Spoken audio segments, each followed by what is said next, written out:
When we set a new goal for ourselves, especially one that's going to improve our life in some way, we usually are full steam ahead, full of enthusiasm. But if we don't begin to see changes as soon as we'd like, or results as soon as we'd like, or maybe challenges arise that we didn't see coming, it's easy to become discouraged and lose your motivation, and some people even give up altogether.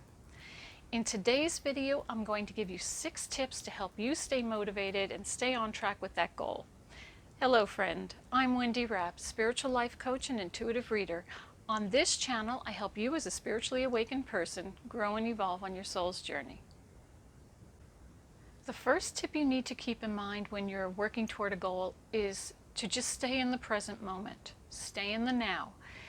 The now is where you are manifesting your future. Unfortunately, most people, when they have a goal, and there's nothing wrong with keeping that goal in mind and that end result in mind, but so many people hyper-focus on the end result, the outcome. And if they're not at that point yet, they get discouraged. So we have to focus on the now. The now is where the energy that you are putting out is going to create that outcome. Whatever energy you're putting out now will expand and grow and make it happen for you.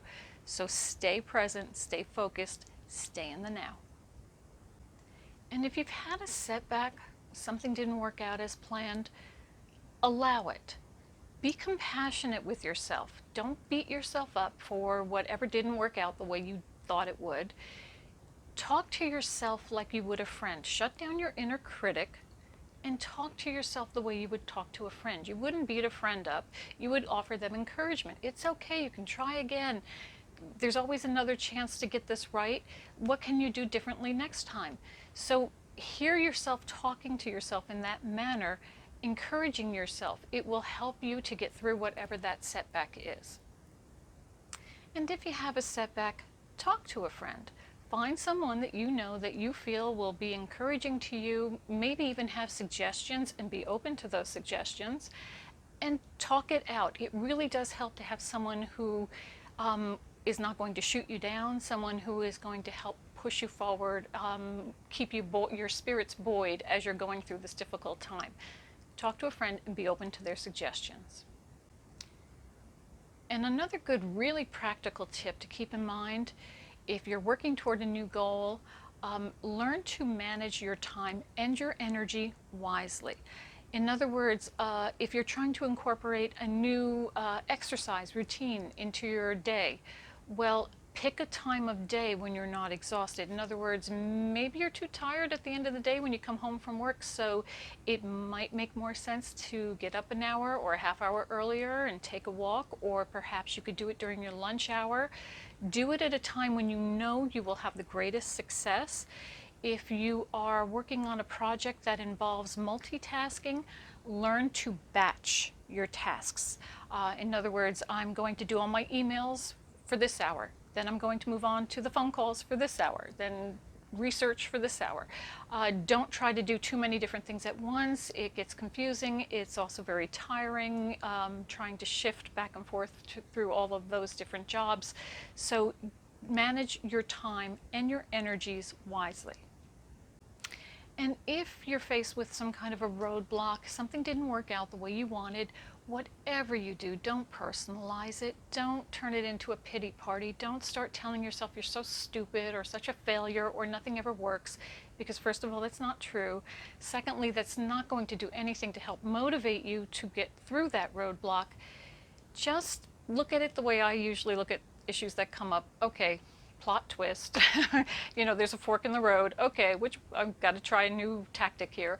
Try to make it a light-hearted kind of a situation if you can. I know sometimes that's difficult, but it's a plot twist. That's all it is.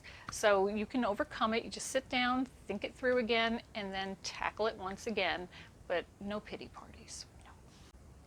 And a really good way to achieve the success that you're looking for is to learn to set SMART goals. SMART goals are specific, tangible steps that have measurable, tangible results. They're achievable. In other words, it's within your skill set to do whatever this step is. Realistic, so the time and the energy you have, you realistically can achieve that step. and they're time measured. So give yourself a week, a month, but be realistic. Remember to be realistic about it. When you set a SMART goal, you're breaking down the larger task into smaller steps. And when you do that, the nice thing about a SMART goal is with each small step, you feel like you've accomplished something. You feel good about whatever this is you've achieved. So you're feeling like you are making progress, even though you're not at the end result yet. You haven't hit the outcome, but you can see that you're getting there, and it's very encouraging. And people who set SMART goals are usually more likely to achieve their goal in the long run. So definitely try the SMART goals. Trust me, they work. Thank you so much for joining me here today. I upload a new video every Sunday, and if there's an area of concern that you have that you'd like to hear from me on this channel, please feel free to leave it in the comment section below. I would love to hear from you. Hit the subscribe button and the notification bell, and you will be notified when I upload my videos. If you'd like to link up with me, you can do that on social media. The links are below in the description box. And as always, remember, you are a spark of the divine. Share your light with the world. Blessings.